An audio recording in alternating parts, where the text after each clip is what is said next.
Hey everyone, and welcome back to another episode of In the Loop.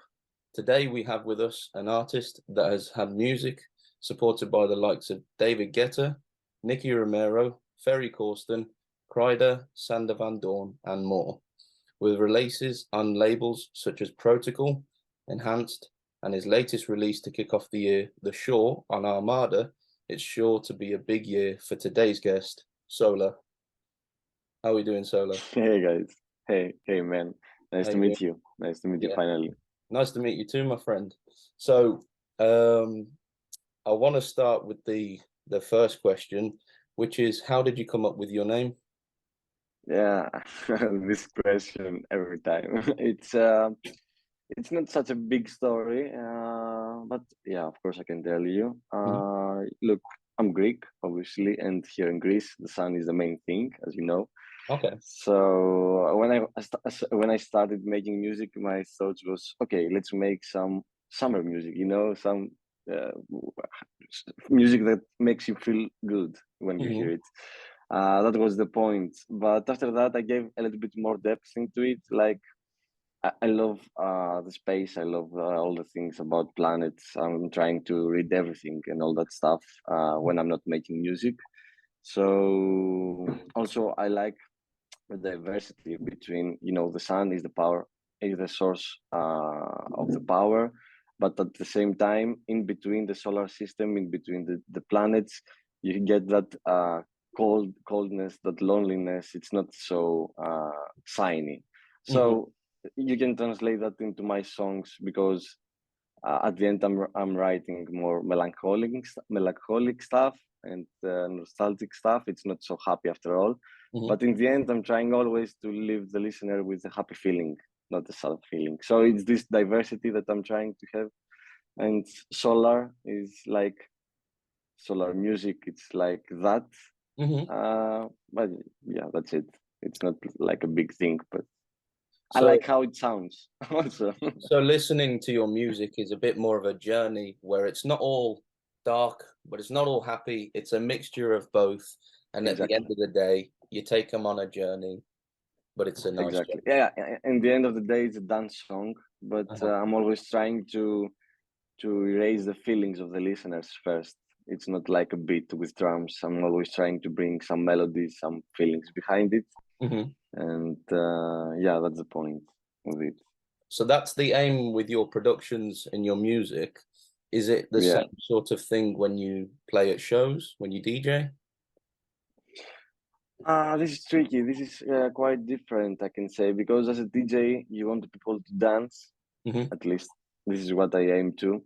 Hmm. So I'm not playing so much melodic stuff always. I'm trying to blend again. My sets are not only one genre. It's like a mix. It's like a journey again. Hmm. So I'm trying to blend more groovy stuff, more danceable stuff, if I can say, Hmm. with more melodic stuff that people can feel something, sing something, and raise their hands. Hmm. And then you bring back the rhythm with some more groovy elements.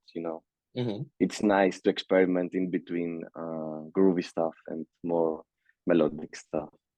Yeah, sure. I think I'm similar in the sense that um, I never want to stick to one particular subgenre or one sort of, BPM.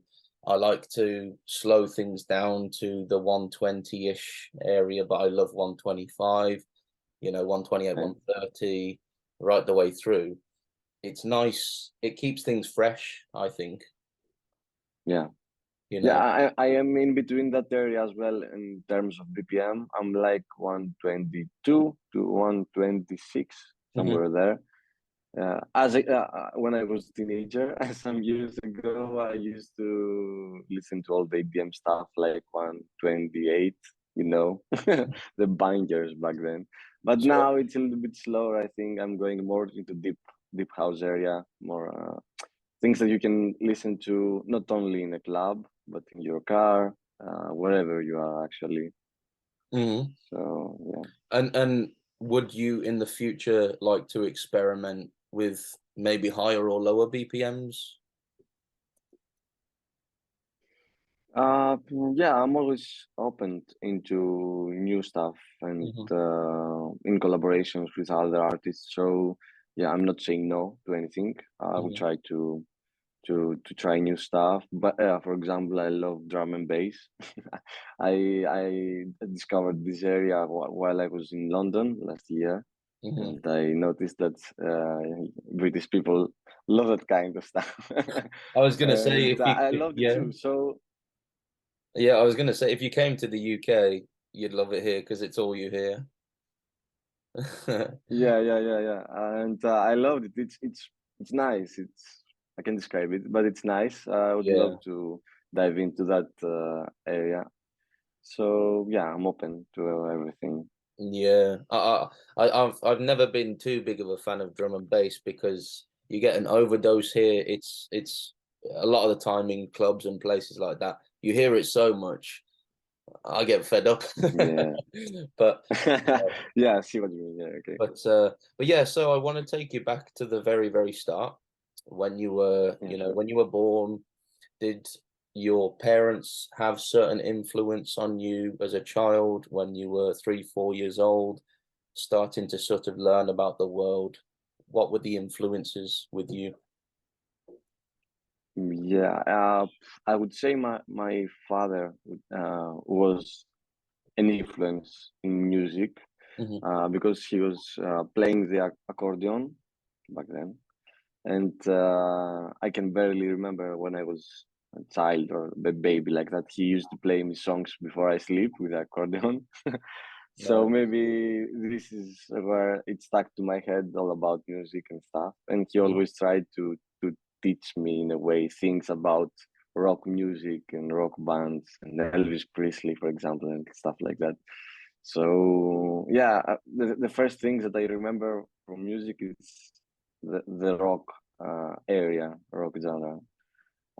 This is how I dived into it. My mom was more like pop Greek stuff Mhm. by that time. And I remember when I was like 6 or 7 years old, I had a game while we were in the car. I used to try to learn who was the artist behind every song that was playing in the radio at the moment. And I was asking everyone, "Do you know who is this guy singing right now?" And I was trying to be like the Shazam of the time, trying to tell everyone who's that. Yeah. Sure. And so I obviously read that you picked up a guitar at 7 and started playing. Who influenced you to do that, and how did that go? This was Carlos Santana. I was listening to a song of his in the radio. I think it was Smooth back then. And I heard his solo on the guitar and I was like, wow, what's that? What instrument is that? And in the beginning, I wanted to learn to play the electric guitar. Mhm. But my parents told me you should start with classical guitar and then you can go into other kind of guitars. So yeah, this is how I started studying the music and guitar. Mhm. But I did history of music, morphology, harmony, everything basically back Mhm. then. Yeah, that's the beginning, I can say. Yeah, yeah. And I see that you studied music, art, and science in Macedonia. Tell me about that. Yeah, as I said, I started playing the guitar around 7 years old, and then I dropped everything when I was 14 because it was the time I discovered electronic music, and in the music school that I was, everything was around classical music, and I couldn't see the connection between electronic music and the classical theory of music and all this, and I was so bored about the classical guitar and stuff, and I wanted to become a DJ to get into this world. Hmm. So I left the guitar and all that classes that I was attending to. Hmm. And when I was finishing the school, it was the year that I had to choose what I would study in the university after. And then I don't know how it came to my mind. I started to connect everything, and I said, "Listen, everything is music. Every genre is music at the end of the day." So yeah, I found one great department that we have here in Thessaloniki, in my hometown. It's the University of Macedonia, as you said, and yeah, I went in for it. It was 4 years, more in a classical music direction Hmm. and for educational purposes as well. But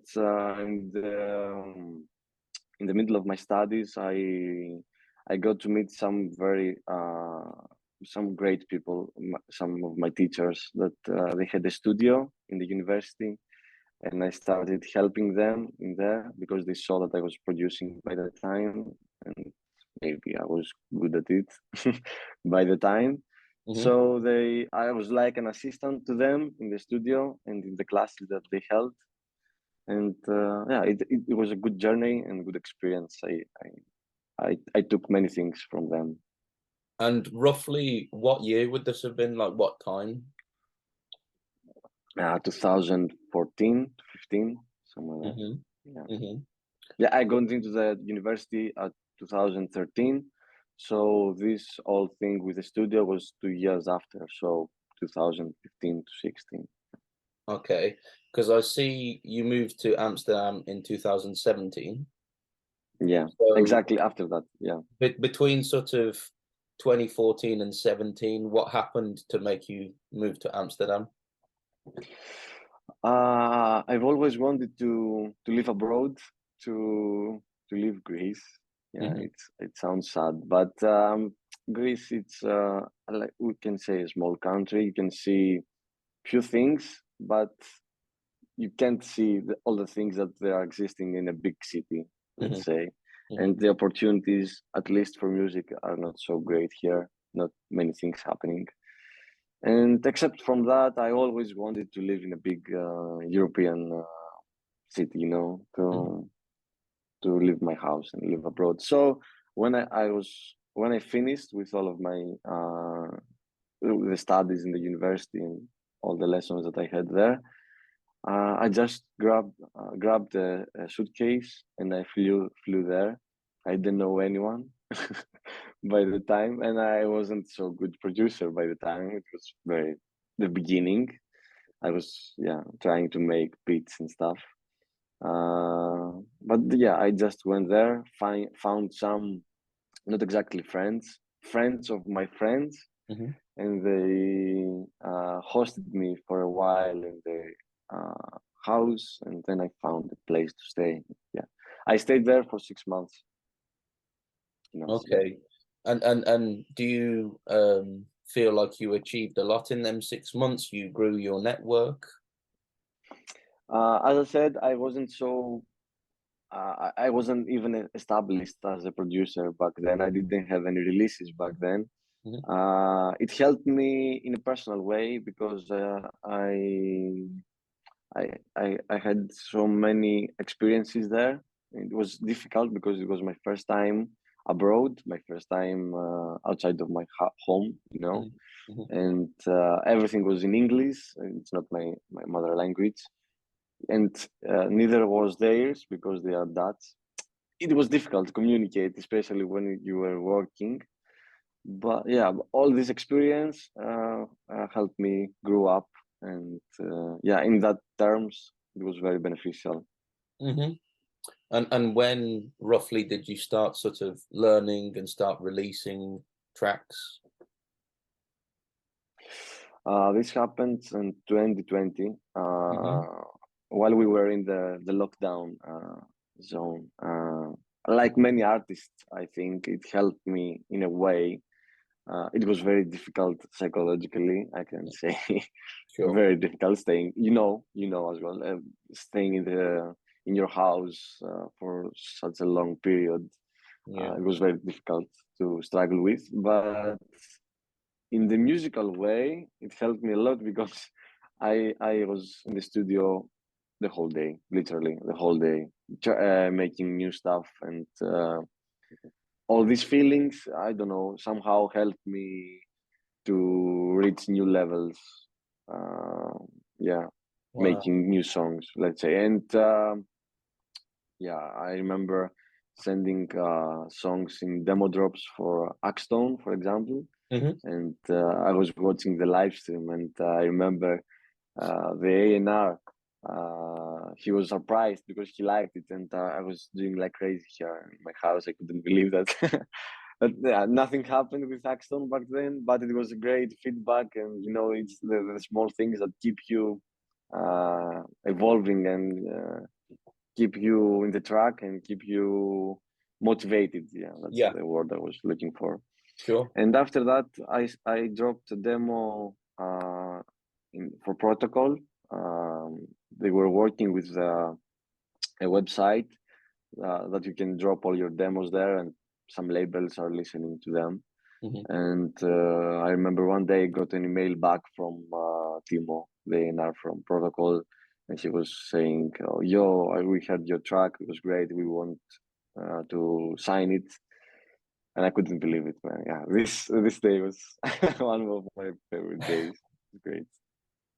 Yeah, that sounds Mm. that sounds awesome. Because I see that you also released on No Face in 2020 as well. Yeah, before Protocol, yeah, I had an email back from Max Vangeli, who's the guy Hmm. who has No Face, and Hmm. he liked one of my tracks. And again, it was the same. It was my first release, and there, and I was so excited about that.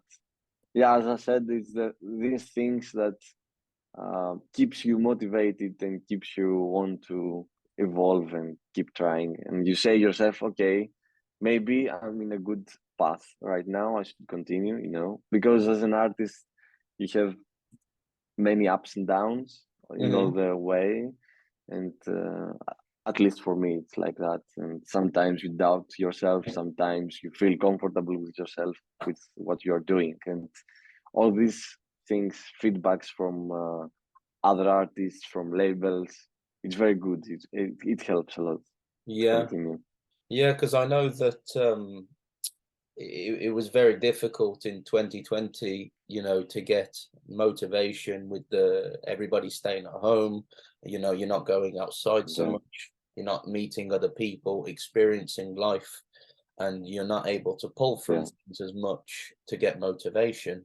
And I know certain people who really struggled to produce any tracks, struggled with any type of, motivation. And then I know some yeah. people who they thrived and they became very successful, maybe had their most successful year in 2020. So, where did you get your inspirations from?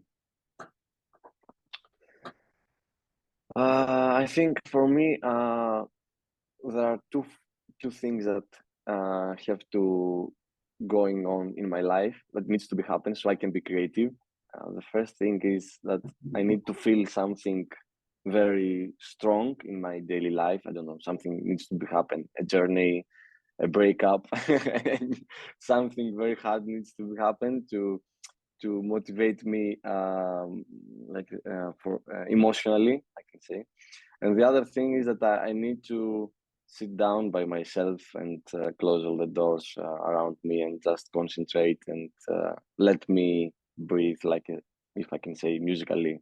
I need these two things. I can't work well when I'm in between parties, let's say. Hmm. If I have a week with lots of gigs, I can't be very productive in that week in studio. I need to be quiet and concentrate and feel myself and leave everything out. Sure. So yeah, this is why I love traveling. I love doing different things in my daily life. So I get new, how can I say, new experiences every day, and it helps you feeling new things and finding new motivations and new inspirations. Hmm. At least for me, this is how it works. Yeah, sure. So I want to take you back to sort of, I guess, around 2017, Yeah. before we had the success in 2020 with all these releases. Um, were you a producer first, or did you know how to DJ first? I was DJ first. Hmm. uh, I started DJing when I was 14, for school parties and stuff Nice. like that. Hmm. Uh, yeah, I still remember having virtual DJ. We didn't have laptops back then, and I had virtual DJ installed in a CD and used to take the CD everywhere with me and install it in every computer that I Oh was wow, going to play with. Yeah, wow. and in the first parties, I was DJing with a mouse, on the computer. It's not even a DJ, but it helps you Yeah, in an experience because you start interacting with people through music. It's a big experience for a that 14-year yeah, old guy, And that's after that, awesome. Because at the end of the day, we all have to start somewhere, and yeah, that's cool to hear. yeah. I had the best friend here that we used to organize parties, like school parties, and yeah, it was great experience. And after 1 or 2 years, I think I bought my first controller that Hmm. I still have it, still working perfectly. It's the Tractor S2. Hmm. It's not an advertise. I'm not getting paid for that, but yeah, this controller saved my life, and it was yeah, it was good. And I started DJing professionally when I was 17 to 18 that summer. I started playing in some beach bars close to my hometown. Hmm. And yeah, after that, I was a DJ. And let's say when I was 20, 21, I started producing and started experimenting with making music. Hmm. And how did you go about getting your first gigs? Uh, my first gigs. Listen, because I was a DJ first. I was a DJ, a random DJ who plays mainstream music here in Greece. I Hmm. wasn't booked for my brand name, let's say, back then, and it was a difficult task to do that, to switch from the mainstream DJ Hmm.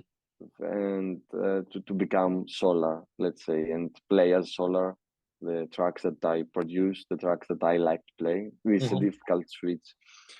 So you mean my first bookings as a Solr or as a mainstream DJ?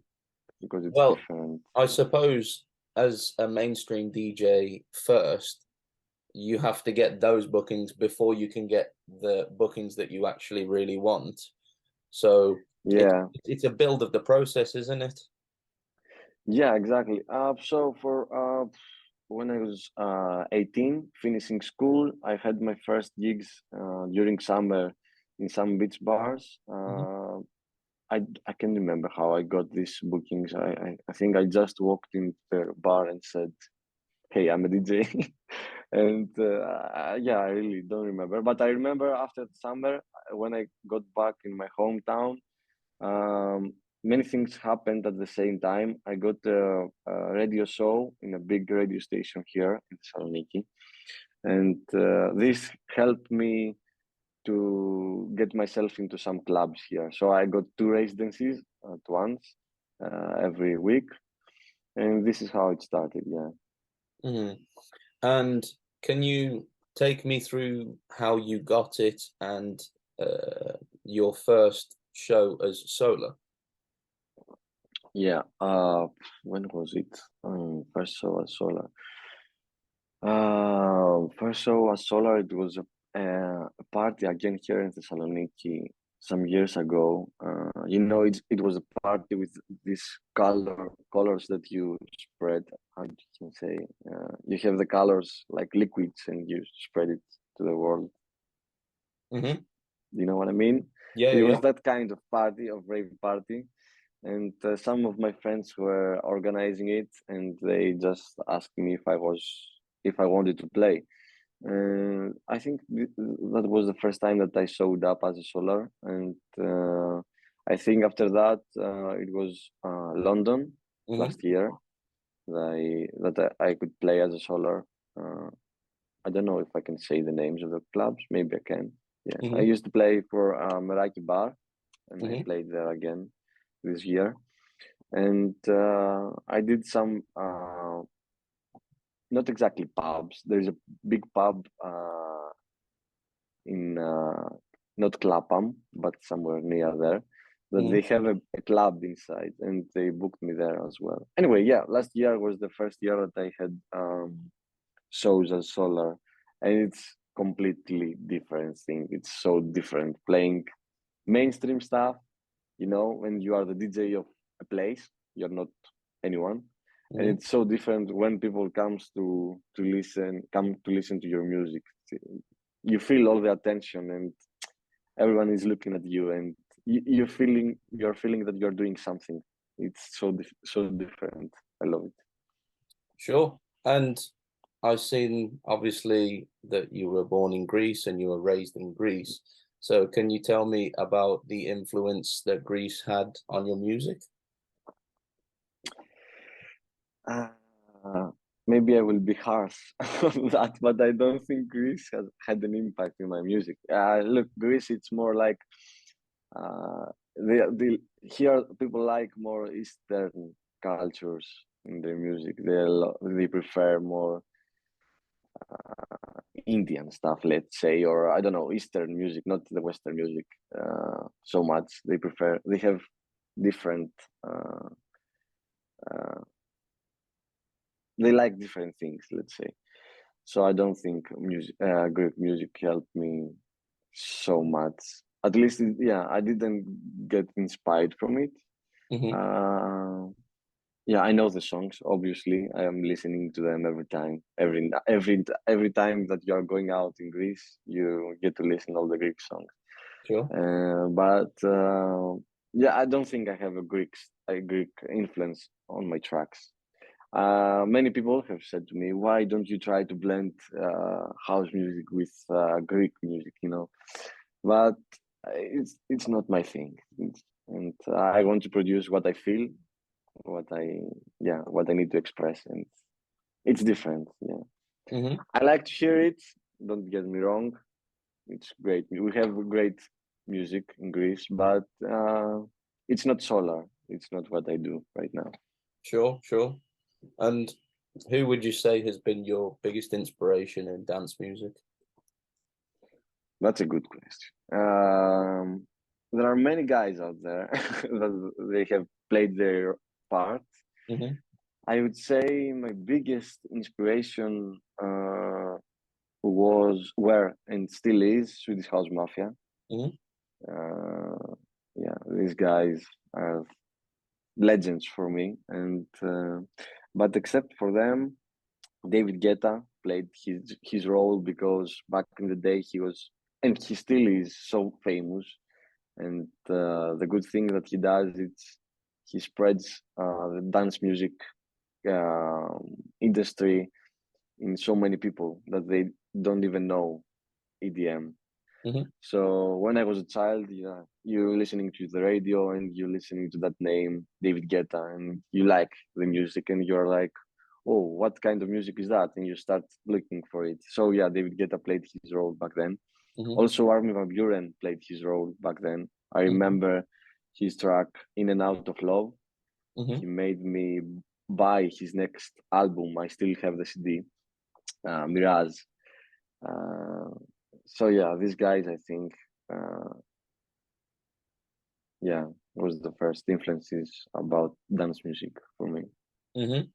And all the way through from when you was young to now, this could include as a fan, or it could be personally as a DJ or producer.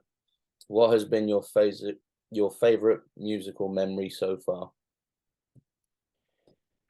Favorite music? Okay, it's different in terms of yeah. As a listener, it's different, of course, and as a producer, it's different. As a listener, I remember many times I've been in Swedish House Mafia shows, for example. I was in their first reunite show in Stockholm, Mm-hmm. 2018, and I had all these goosebumps. You know, yeah, it was amazing. And also, I remember seeing Axel and Grosso as a duo in Ibiza. Mm-hmm. again, a great experience. All these goosebumps. I'm always getting goosebumps when I'm Sure. listening to songs that I love, or when they play something new that I don't know, and yeah, it's so excited. As a listener, yeah, but as an artist, as a producer, I remember, of course, when I get an email back from a big label saying that they like my song, it's the best feeling ever. And as a DJ, when I had my first gigs as Solar and seeing people dance, even in my songs, it's I am in a euphoric state of being at that moment. I can describe it. I'm addictive to that feeling. It's amazing. Oh, that's awesome. Yeah, I mean, funnily enough, what was it? October, November. I got to see Swedish House Mafia for the first time in Birmingham here in the UK Oh, nice. because they did a tour, I think 3 cities, and Yeah. yeah, that was awesome. I've always, Was it good? yeah, I've always loved Axwell and Grosso. I've always loved Steve Angelo. Um, but yeah, I've seen them many times. Axwell and Grosso, Creamfields 2017, 2018, Tomorrowland, uh, Steve Angelo as well. But I'd never seen them all together, and that was the first time. And yeah, that was definitely something special. Um, Yeah. so yeah, we're just gonna have a quick break quickly, and then we'll be back in Yeah. just a minute. Okay, Sure, sure. Yeah. awesome. So the next question that I want to ask you is, what would be the best piece of advice for upcoming DJs trying to get starter gigs, as a commercial DJ, but then also DJs who have done that and want to become a DJ as an artist? The first part is what would be my advice for young lads who want to start DJing, like mainstream guys? Mm, that's difficult, man. You see, it's not a golden rule for that. It's so different for everyone. I would say try to meet people. This industry, like I think every industry, needs to be needs you to be networking all the time, having friends everywhere. Yeah, it's the truth. Mm, And at least for the beginning, because no one knows you, you may be the next David Guetta out there, but no one knows that, and you somehow need to persuade the other guy that you are good, and you do need to do that by talking, by the way you speak and the way you stand. And I don't know if nowadays people listening to mixtapes, because it doesn't make sense. Everyone can do a mixtape. It mm, doesn't say anything about your skills as a DJ. So yeah, networking, be around, have your ears open, always trying to improve yourself. Because I remember, as I said, I started when I was 14 years old. Back, but back then I used to play only in parties, for school or my parties. That means that I didn't have gigs every week. I had like few per month. So the rest of the time I was sitting by myself in my room. I had my headphones because I didn't have speakers back then, and I used to mix, doing sets for me and recording them by the time, so I could go back and listen again what I did. And this is something that helped me a lot through my uh, changes between songs, because nobody taught me how to do that. So I had to figure out how I can count bars in and out by myself, just by listening to my recordings and see what's wrong there, what should I do there. So what I'm trying to say is that always trying to improve yourself, because many people uh, think that they are the best, and they stop they mhm, stop trying to evolve, and they just say I'm the best, and mhm, that's not true. Everyone can involve, can upgrade their skills. Everyone can be better. So never stop doing that. And yeah, it's a hard industry. It's very hard industry. You need to be patient. You need to be persistent. You need to be, yeah, that kind of stuff. For a newcomer. Now, for the what was the second part? So obviously the newcomers, maybe they've got their commercial gigs now, they've been producing Yeah. for a little while. How would they go about getting gigs as an artist? Ah, this is even harder, you know. This was my this was my struggling the last 2 years, and it still is. It's I'm in a process. I'm not there yet. I'm trying to do that. It's very difficult. Look, I think one good way would be if you improved as a producer and you get bigger tracks out there, then you will have some more attention into you, and that will help you maybe have a gig as a name, as a brand, you know. Mhm, What I would say also, you can organize your own parties and launch your name by it. For example, organize your own party and have your brand, whatever your name is, as a DJ, showing people that your brand exists and you're already playing somewhere, you know. mhm, That would help people already seeing you as a performing artist.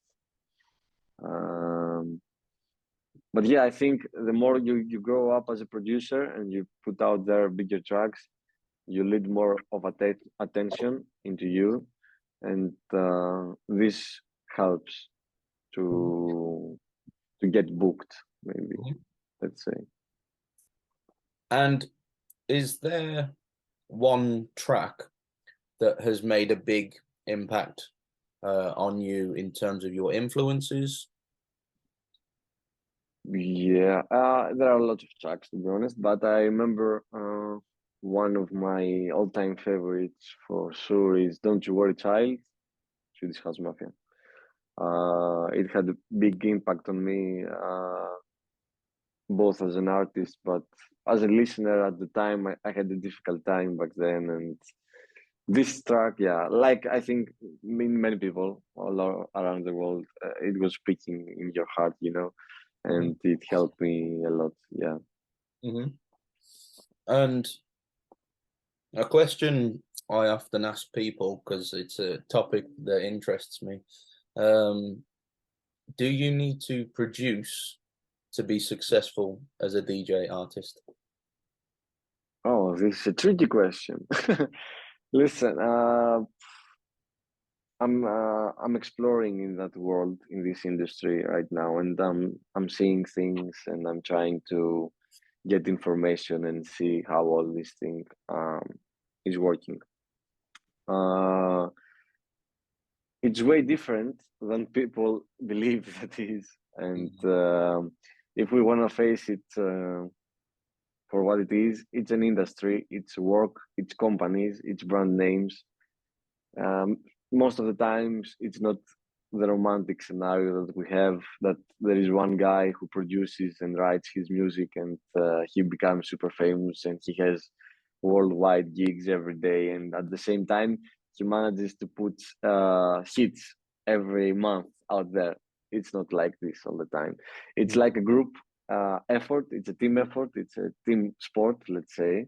It's a company and you need people in all departments, but it depends on the level that you want to reach, and mhm, it's not always like that.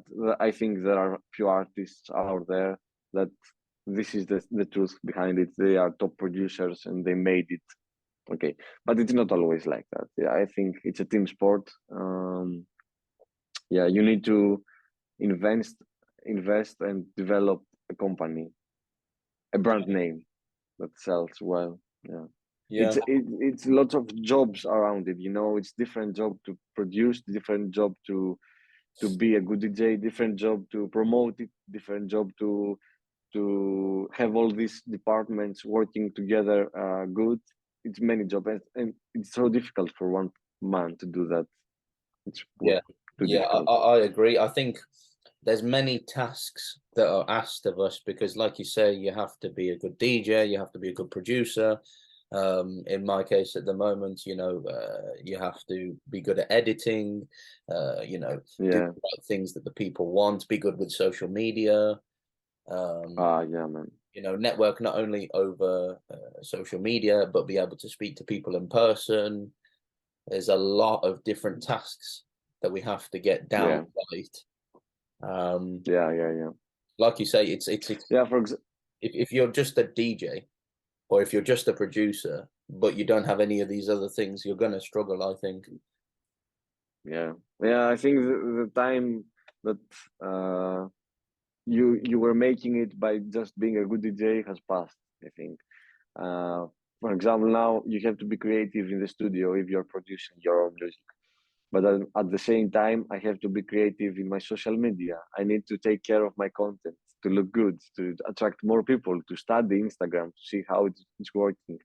Now we have TikTok, a totally different world, and you need to be creative on videos now. But I'm a Yeah, music producer. I don't know how to do that. It's difficult. Yeah, yeah, it's yeah, difficult. yeah. I mean, like you say, over time, I think the best thing is to keep doing it, keep doing it. Yeah, Keep producing. Keep a lot of. I'm not a producer myself, but a lot of the big producers that are successful out there say release as many tracks, just keep going out there, out there, out there, because a lot of the time people overthink and they think, oh, it's no good, and then they don't end up putting anything out. And a lot yeah, of the time, it's better just to keep putting out your work, and something will work eventually. yeah. Um, I would say you need to enter the dance, so you are starting learning the steps. If you're outside of the dance, you are never going to be a dancer. You need to throw no, yourself in and to learn in the process. mm, My first track that I released, it's not my best track, obviously, but it helps because you're putting yourself in a position outside of your comfort zone and you are more aware of what you are doing. So next time you will be 100% more careful and more you can improve yourself better, mm. I It's think. it's And it's it's also, it's building blocks, isn't it? It's the start where you can exactly, go up. exactly. Also, it helps for consistency because you are always in the top of the things. You are in the other guy people's news feed all the time. Yeah, yeah, It's not so good. It sucks. It sucks to say that. Music nowadays, it's like that. You need to be consistent. You need to throw singles every month yeah, to be in the charts, to be in people's minds. yeah, Yeah, it wasn't like that, but nowadays it's like that. You need to yeah. put songs all the time. Sometimes I think certain people, I think I've done it sometimes, where you can end up spending so much time on a project trying to perfect it, trying to do this, tweak that. And, uh, if every artist did that, we may only have 10 dance tracks ever having been released. Armin may only have two, three tracks, you know. Yeah, yeah. So Uh, it's trying to find a balance, isn't it? Because you see, exactly. we can have a standard for ourselves, but we also, like you say, have to be consistent and be fresh in people's minds, which is a difficult Yeah. task, but we have to balance the two things. Yeah, I think that's the key word, balance. Nothing is, you don't have to be black or white on everything. Yeah, I agree that you need to be perfectionist in one way. You need to improve yourself and you need to be hard on yourself. But on the other side, you, you don't need to go too far for it. My most streamed song out there now, it's one of the songs that I didn't believe so much. I really I didn't believe that it will make it. I didn't even believe that Enhanced would sign it, but they like it, and it's my best streaming track right now. And yeah, sometimes even for me, because yeah, you're making your music, you are supposed to know your music better than anyone, but people have a different opinion as listeners. They know what they prefer, and sometimes the way that they are judging your track is so different from the way you're judging your music, I because think I'm focusing in different aspects of my track, mostly technical, let's say. But people have their attention in something else in my track, and this is art. Everyone have a different aspect. This is important to remember because at the end of the day, you're producing the track, but you're not producing it for yourself to listen to. You're producing it for other people to listen to. And most of the time, you will Exactly. be focused on the small things over in this corner that aren't right, that you're not quite happy with. But everybody can see the bigger picture around it, and they're not even focused on this corner because there's everything else going on. Exactly. And this is if you see for many artists out there, their first tracks that they broke through musically are so perfect, but technically are not so big, are not their biggest tracks. Mm-hmm. They keep evolving technically because the more you produce, the better you become. But usually, the track that someone is breaking through in the industry musically is the best because he has invested so much of emotion into it. Mm-hmm. But at the time, he's not his big um, he's not the best producer that he can be. But this track goes so big because people don't care about the technical stuff so much. Mm-hmm. They just care about the music at the end of the day. If you go back into the productions of the golden EDM era, 2013, if you see the productions there, I'm listening to them sometime and I'm like, I really liked this track. it doesn't sound so good, in the Mm-hmm. speakers and stuff. But at the time, nobody cared. I didn't even care about at the time how the kick is sounding between the mix. You don't care. You're just focusing on the energy, on the feeling. Mm-hmm. Yeah. At the end of Yeah. the day, it's music. Yeah, it's not something else. Yeah, yeah, absolutely. I want to bring you on to something I think you'd like to talk about, which is what is your dream collab? Dream collab. Wow.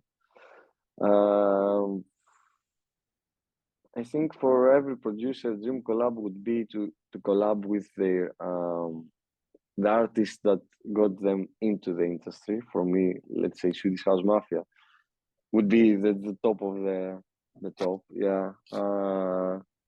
Yeah, I don't know how I would behave if I were in the same studio with them, but that would be a dream coming true for sure. But I have lots of artists that I would love to collab with. For example, the song now that I have out on Armada, the Solr, it was a great collaboration with Sarah De Warren, that is a good friend of mine, uh, and York, for example, because I knew him from back in the day with his tracks, their tracks. This is a duo, York, and yeah, it was a dream that I had the opportunity to collab with them. I don't know. I have lots of artists like Yuma, maybe Avion, if you know them. They Mhm. they are putting tracks out on Selected. Uh, yeah, guys like that. Mhm. Also, Alpha 9 is Oh, wow, okay. he's a great producer. Yeah, I love. He have a song out now. I can remember the title, but it's totally sick. I'm He's listening to just it every released his he's just every day. released a new album, Yeah, hasn't yeah. he? And it's fire. Yeah, there are lots of talented people out there. For example, Fred again. This guy is Mm, a genius. I mm. would love to work with him one day. Yeah.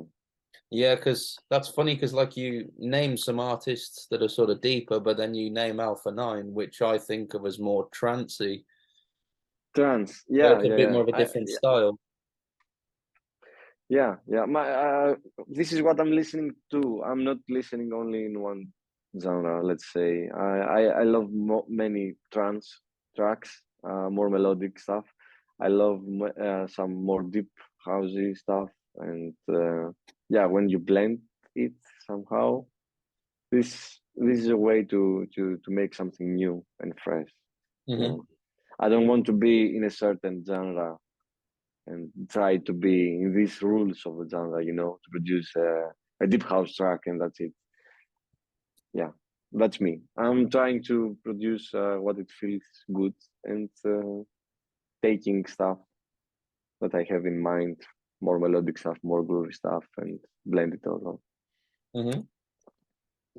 So I usually tend to end these with a game. Okay. Okay. So Yeah, let's what play. so what I will do is I will say subgenres of dance music to you, and then Yeah. what you're gonna do is just say the first word that comes to mind. So, deep house, dark, or that kind of thing. Just a word that comes to mind. A word or maybe a few words that make you think what you think when you think that. Okay. Uh, so, like for example, with me, let's just say hardstyle. I think thunder because it's boom, boom, boom, boom. You know what I mean? Okay. Okay. Yeah. Yeah. So Yeah. just Sure. just the first word or first thing that comes to mind when you think of this subgenre. Yeah. Okay. Okay. Let's go. Okay, let's go. So first one, progressive house. Energy, uplift, energy. Yeah, energy. I would say. Hmm. Deep house. Uh, Driving in my car. It's not a word, but it's a feeling. It's a state of listening to it. Uh-huh, absolutely. Big room. Festivals. Hardstyle. Uh, Hard festivals. Harder festivals. Yeah. You think of the people going side to side. Yeah. Yeah. Yeah. The And death con. jumping all over. Yeah, yeah, yeah. Trance. Armin van Buuren. He's the king. Yeah. Psytrance. Uh, Mushrooms. Cool. So I'm just being honest. Absolutely, that's what I want. Bass house. Um, I don't know. Clubs maybe. Yeah, Hmm. Techno. techno. Greek parties in Greece. Actually, yeah, it's more Really? techno vibes. Yeah, yeah, yeah. They love techno. Right. I didn't know that. So techno is big in Greece. Yeah, it's two. We have two kinds of scenes here. The most popular is Afro house, and the other is techno, techno. Yeah, tech house and techno. It's between them. Hmm. Oh wow, I didn't know that. Dubstep. Skrillex. Hmm. I'll tell you something quickly. An answer somebody gave me a while back when I asked about dubstep. They said robots fucking. Yeah, someone was being honest. Yeah. Yeah, Okay. yeah, yeah. Oh, I laughed when I heard it. It makes sense. Yeah, it's good. uh, Nice one. Nice one. drum and bass. UK. Trap. Trap. Uh,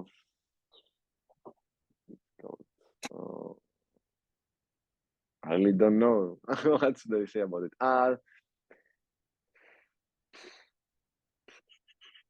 Teenage years, maybe. Hmm. Because in that kind of in adulthood, not adulthood, in teenage years, lots of the kids listen to trap music. Hmm. All this hype, yeah, yeah, and stuff like that. Yeah, I would say adult, teenage years. Yeah. Uh-huh. Happy hardcore. I don't even know this genre. I don't know what to say about it. Have you I heard don't know like if I can. Darren Styles, like that stuff? Like what? Like Darren Styles. No. You know, I'm not Yeah. I'm not going so hard, man. Really. It's like God, how do it's hard style, but I know like hardstyle, yeah. Okay. yeah, it's like a lighter hard style with like young female Okay. voices, like quite high pitched voices. Okay. Yeah. Again, I would say festivals. Maybe I would Uh-huh. listen to that in a festival, so it brings Hmm. that kind of emotion. Tropical house, Kaigo, Kigo, or how you call it, yeah. sure, sure. Uh, Melbourne bounce, Melbourne pounds. Australia, I would say. yeah, absolutely. And then the last one, future rave. Future Rave. Yeah, David Guetta, it's coming to my mind because he invested it. Yeah, I would say Future Rave. Hmm. I love this sound, by the way. It's good. And I also, if I'm correct, if I have understand well, you love Hardwell. If I'm not mistaken, Vigrum. I love his new style, man. I have to say that because I was watching his set in Ultra Music Festival this year, and yeah, of course, yeah, of course, yeah. I knew it. So yeah, I was watching the festival, the Ultra Music Festival this year, and it was super late here in Greece because of the time zone. Mm, And to be honest, I wasn't a big fan of Hardwell. Not that I don't like what he's doing.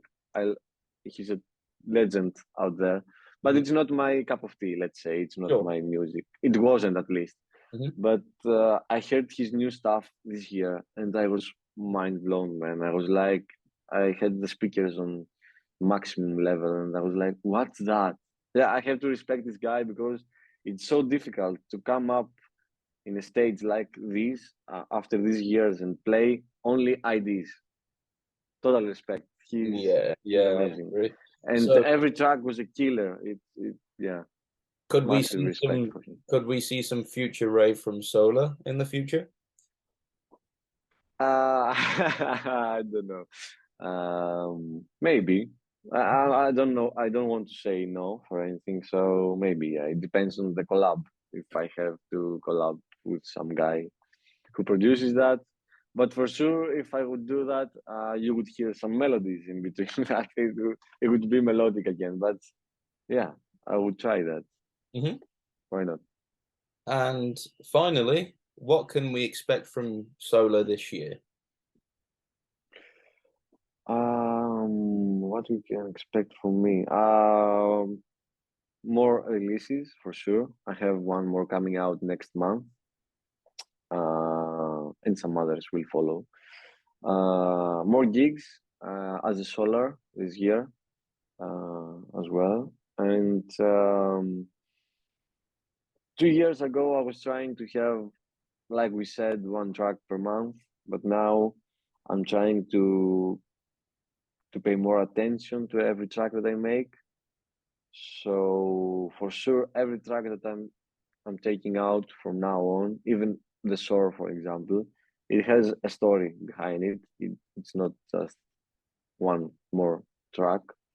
So I'm taking my time with the songwriting sessions, with the vocalists, with everything, and I'm trying to evolve my sound as well. I want to my tracks. Okay, you can understand that it's Solar if you listen to all of my tracks, but I'm trying not to copy myself, not to have similar elements in it. I'm trying to keep the journey going, you know. Hmm. So yeah, I believe you could expect good music. Let's say, let's put it that way. Yeah. Okay, and maybe any gigs?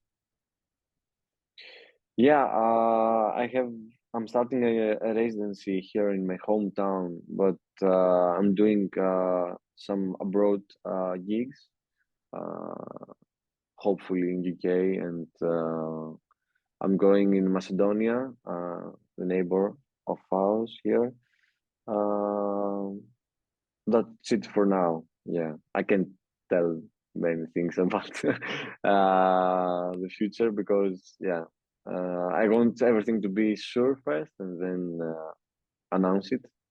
So there are lots of planning going on, lots of talks going on for gigs and releases and everything.